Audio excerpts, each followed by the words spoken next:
focusing on not just today, but tomorrow and how critical that is, that if you believe that you can achieve, understanding the dynamics of culture and how Black, white, or other, that people come into your life for a reason and building those relationships. My mentor told me this. He said, Gary, there is no substitute for loyalty. And I've never forgotten those words.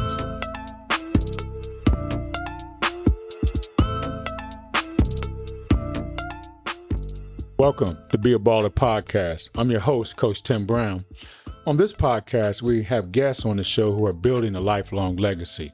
Today on the show, our guest is Bexley Police Chief Gary Lewis, the first African-American police chief of Bexley, Ohio. Chief Lewis has a decorated career in law enforcement, is committed to mentoring and preparing the next generation of police officers to protect and serve. Chief Lewis, welcome to the show. Good morning, and thank you so much for the invitation. Good to see you. You also, sir. Thank you. I've seen you out there as a kid, out there on them streets. Yes, sir. Taking care of everybody, you know. Yes. This is an interview I've been really excited about having. First of all, I was reading your bio, and you grew up on the west side of Columbus. You know, talk about that west side experience. Yes, sir. So, I have to tell you, growing up here in Central Ohio and the Hilltop West Side was just an amazing experience. Yeah. So my mother is one of 12. Wow. There were 9 girls, 3 boys. And, in those days, families really stuck together. And so my grandparents lived on Highland Avenue, and I had aunts and uncles and cousins on every street. Wow. You could not throw a rock without hitting one of my relatives. Wow. And so that experience alone added to my growing up and development, and from, throwing Columbus Dispatch newspapers and carrying newspapers for years and seeing family. So family is a very integral part for me and how I grew up. Awesome. Did you always want to be a police officer? You know what? There are different dynamics to that question for me. One, it's just even most recently, when you're born in the 60s and growing up in the 70s, watching television, the SWAT television series and shows, and the A-Team, and so many of those types of shows. Yeah. I think that the allure and the desire was significantly there for me, but my true passion, my God-given abilities always lied in art. I went to art college, was at Columbus College of Art and Design. Wow. Then I went to the Art Institute of Pittsburgh, and just have always had a passion for that. But I also have a calling within the law enforcement space. There on the west side, there was a substation at Sullivan Avenue in Belvedere. Okay. And there were some amazing police officers with Columbus Police that interacted with us as kids. I spent a lot of time at that substation. Back in those days, they would pass out Columbus Clipper cards of all the athletes. And I remember going in and collecting the cards and just engaging with them very differently. So my experience and exposure to law enforcement is different than what today's youth is. And so I'm really trying to bring that community policing back and what I'm able to within the city of Bexley. Was there a moment in time when you decided, hey, this is what I want to do? What was that? Because you say you had an interest in art and all. What was that moment in time? Yes, sir. So I had, after I got out of college, we're looking for careers still in the art space. And I had my uncle Daryl, was a detective with the Columbus Division of Police. And he had suggested that I potentially look into becoming a sketch artist for law enforcement. Wow. And I thought, what a great idea. And so I had checked with Columbus. That was his agency. My Uncle Daryl, really my hero, and looking up to him, seeing him in that uniform, and trying to follow from a distance in his footsteps. And so Columbus at the time said, young man, we've got state-of-the-art computer software now. We just had it implemented. We really don't have a role. Gotcha. Why don't you check with some other agencies? So I had then checked into the Ohio State Highway Patrol. Stopped into the Patrol Academy one day there on 17th Avenue, there across from the fairgrounds, go in and at the time in the recruitment section, I was greeted by a gentleman by the name of Gilbert Jones. Gilbert Jones was a captain, African-American, who had oversaw the recruitment. And I had asked him about the same thing I did with Columbus. And he said, I'm sorry, young man, we don't have something like that in the Highway Patrol. Why don't you become a state trooper? I said, sir, I have no desire to become a state trooper. And he challenged me. He said, well, where are you from? And I told him. He said, well, who are your relatives? And I told him. And back in those days, long before our cell phones, he pushed over this desktop telephone to me. And he said, I want you to call your grandfather. So I called my grandfather and handed him the phone. They get to talking, kind of chopping it up, and he hands me the phone back. My grandfather said, fill out the app, and then hangs up the phone. Wow. So I'm kind of looking at this gentleman. And for those that will hear this podcast and know Colonel Jones, he would have this look on his face, and it was a "I got you" kind of look. Right. And he got me. Right. And he said, "You got to fill out the app, don't you?" And I said, "Yes, sir." He said, "What you don't know is my big brother and your grandfather grew up together and were the best of friends." Come on. And so I filled out the application, and as they say, the rest is history. He had a mentor to me. He had ended up becoming, he was a captain at the time, was then promoted to major. He oversaw the training academy. I was in his very first academy class, him being the commandant. He was then promoted again to lieutenant colonel. And just an amazing man and an amazing legacy. And, you know, that is where I get a lot of my passion and purpose is watching people like him who had an impact directly on me. Right. And so I hope to be used as a vessel to help someone as well. Wow, that's powerful. You know, I have this saying, I heard it from a Jordan Miller from Doubtful Bank. Jordan said this, persons need mentors, but they also need a sponsor. They need somebody in the room. So true. And obviously, he was in the room for you. Yes. Kids got to know he's an art man, but let's give him this opportunity. Yes. And I tell you, you know, as the saying, it oftentimes not what you know, but who you know. Yeah. And I believe that the Lord puts people in your path for a reason and that purpose. You never know when or why, but he puts them there just on time. Right. And I thank you for answering that call. Yes, sir. Yes, sir. As I am too. Pick it up. Yes. You know, I think of my grandfather often, who had such high regard for the Ohio State Highway Patrol and his level of respect and what that uniform meant. He was one of the very first African-American contractors here in Central Ohio. He was a plasterer, and he had just this amazing ability and gift with plastering and did many homes in Bexley and would talk about those experiences going back in the 50s and 60s, going into those beautiful homes. And so me coming full circle and being now the first African-American chief in Bexley and thinking of him being there and how proud he would be of me and these accomplishments. Wow. You know, looking at your bio, you have an associate's degree, bachelor's degree, master's degree, some other certifications. Why is education so important to you? I think that it's so important that historically there's a part of me that knows the challenge for us as African Americans and not being able to have access to education, and that once you have that, no one can take it from you, that it's hard to compete. Although you may have the experience, you don't have the education. And oftentimes you will not be invited to the table without that. So I always want to make sure that I'm competitive, that I've checked all boxes that could be at question, making sure that all of my children, all my sons have at least an undergrad, some have their master's and working towards that. And so it's very important to me. I think that on many, many levels, having that education and learning and growing and thinking outside of some of those natural experiences. I know you had extensive experiences in law enforcement. How did that prepare you for your role to be the 10th chief of police in Bexley, Ohio, and the first African-American police chief? Great question. So, I spent 22 years with the Ohio State Highway Patrol. It served citizens of this great state for 22 years, then spent about another 10 years in universities, 3 different ones, and now chief in Bexley.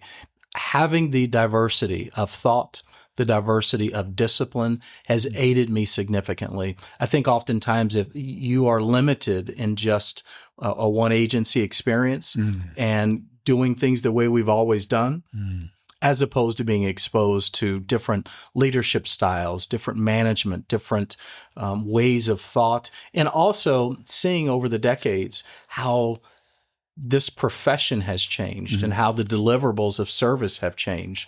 So I think it's important. It's helped me stay relevant and also to be able to provide a level of service. I know you're a true innovator, and from all those different experiences, what are some of the nuances that you're bringing to Bexley? I think some of it is just change of thought. I really look at law enforcement as a business model.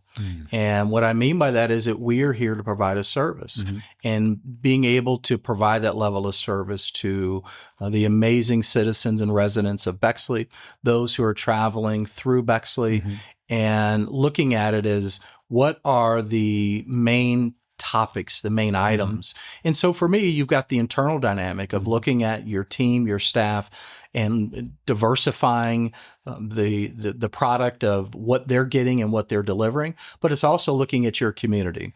Bexley is a very unique place in that it's 2.5 square miles.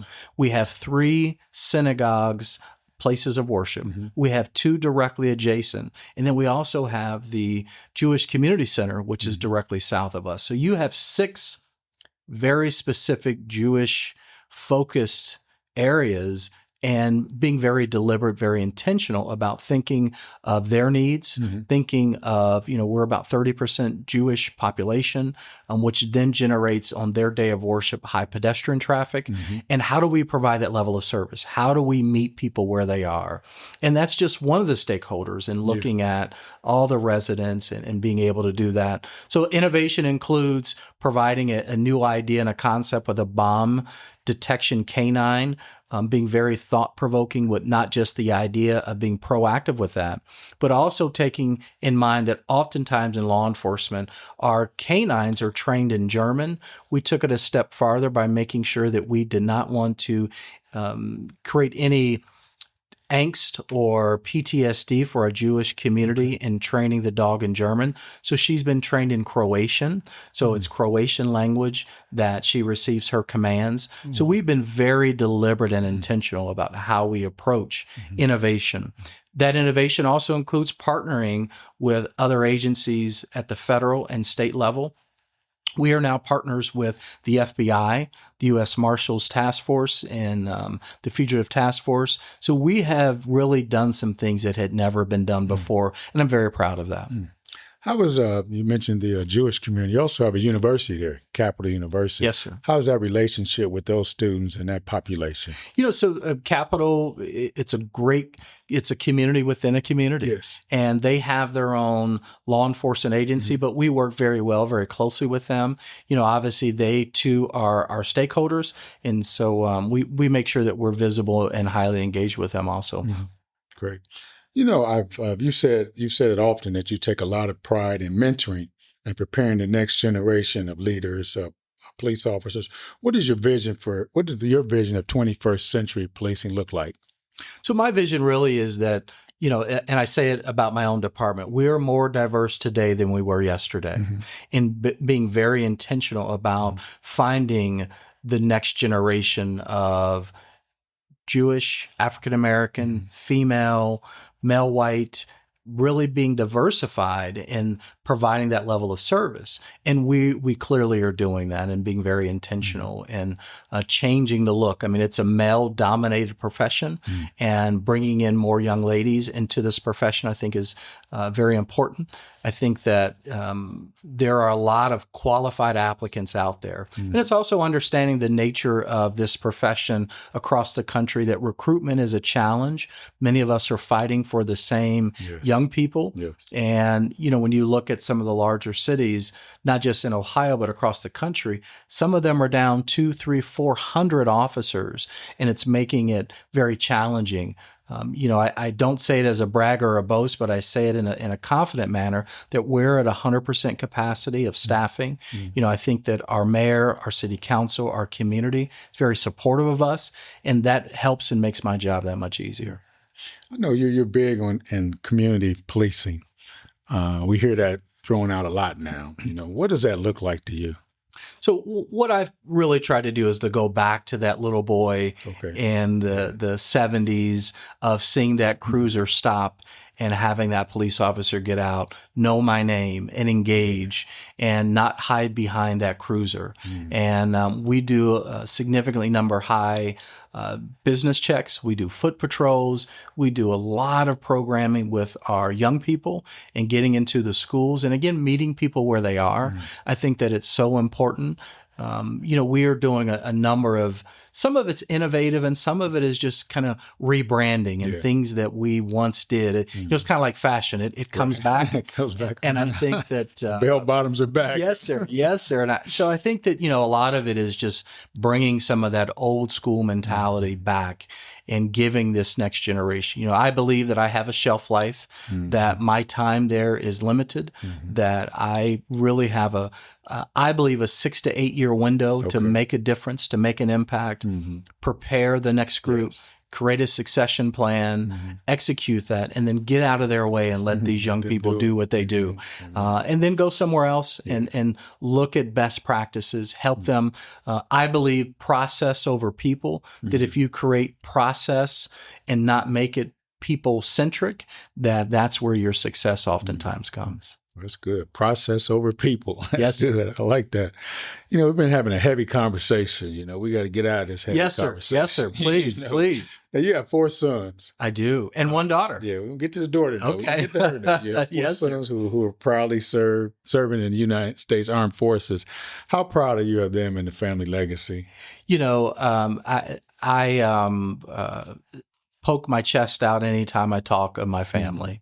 And my oldest son, Cameron, he's got about 16 years in the United States Army. He's currently stationed in Virginia. Gary's a captain in the United States Army. He's got about 9 years stationed in Hawaii. Nathaniel is here in Ohio. He was a sergeant. He is since no longer full-time active, full-time dad, full-time employment, and he served all over. And his last assignment was in Colorado, but he's here now with us. And my youngest is United States Air Force, and he's still in the Air Force Reserves. And so I'm very, very proud of him. And that not only have they served our country, but they've taken the message of education in each one of them having gotten at least their bachelor's degree, and as I mentioned, 2 of them working towards or obtaining their master's. Wow, so we got to talk about baby girl. We got to talk about your daughter, Ivy, and the joy she brought. I see that smile on your face. Yeah. Let's talk about that joy that she brings to the family. That's my baby. Yeah. She's, having 4 adult big brothers, right. And her being 5 years old, right. A lot of what the Lord had really laid on my heart. I was loving life in Louisville, Kentucky. I was there at the University of Louisville, just a beautiful place, and that's where she was born and started to be raised. And I really felt compelled to give her the same experiences as her brother. And her brothers, all going to elementary and middle school and high school here in Central Ohio. And so we started looking for some opportunities to come home.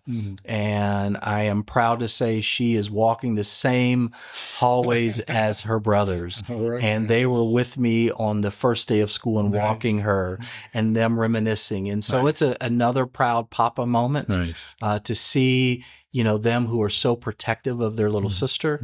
And although, their mother and I divorced many years ago, I'm remarried and now have Ivy, they don't look at that at all. I mean, that's their sister and that protective bond. And so it's a good feeling knowing that I did something right. My sons have asked me, Dad, how do you want to be remembered? And for all the things done and said in my career, I really only want to be thought of as here lied our father, a great man. Wow, it's powerful. It's powerful. You mentioned faith quite a bit. I just see it in you all over. Can you talk about the role faith has played in your life? I have never been one that, although I have worked in the public space, to believe that you should separate church and state. For me, God has protected me every step of the way. I know that my steps have been ordered. I know that He's called me to do my ministry very differently. I may not stand behind a pulpit with a Sunday message, but He has delivered me at places in the moment to have that word for someone who needed it most. And so I'm thankful for that is how He's used me. I can tell you, being a state trooper out in the middle of those highways in the dark, it was God who had His angels around me, as He has so faithfully done for my babies and watched over them as well. So I am very thankful that my relationship with God is very strong and at the core of what I believe and knowing what I know to be true. I know you're also a proud member of Phi Beta Sigma. Yes, sir. Can you talk about why community service is so important to you?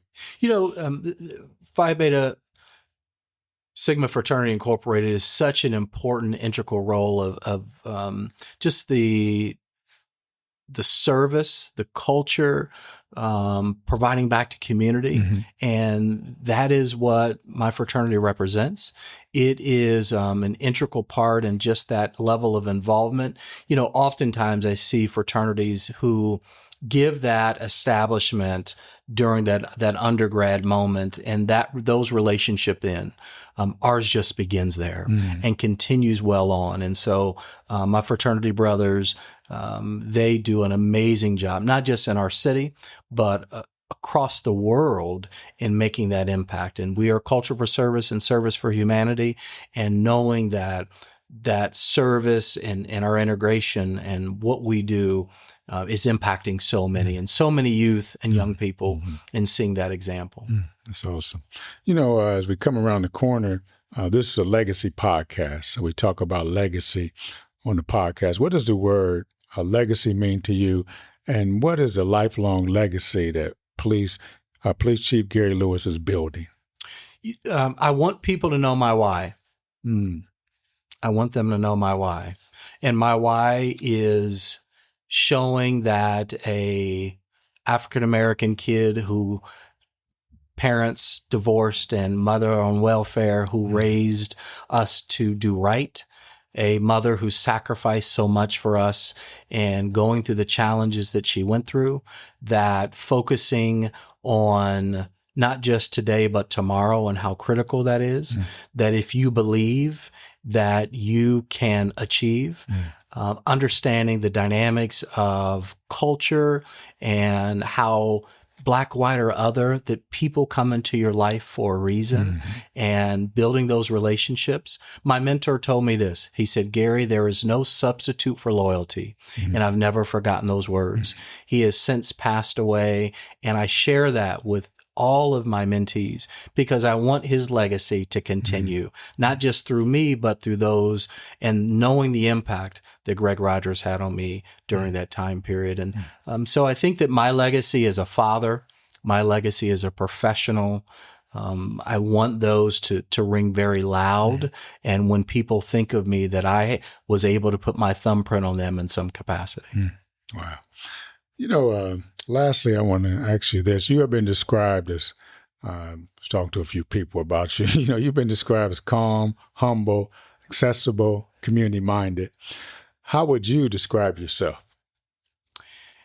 I'm very humbled even with those words. And I think that grounded would be a word. I think that I've never lost sight of who I am. I think that when you have 9 ants, they will never let me get too big for my britches, because they will remind you where you've come from. And so if you even think of a little bit of haughtiness, they quickly check you and remind you that no, you still my baby. And that and I think that humility, and I think even oftentimes looking at my family, there's always, and it's funny, I just share this.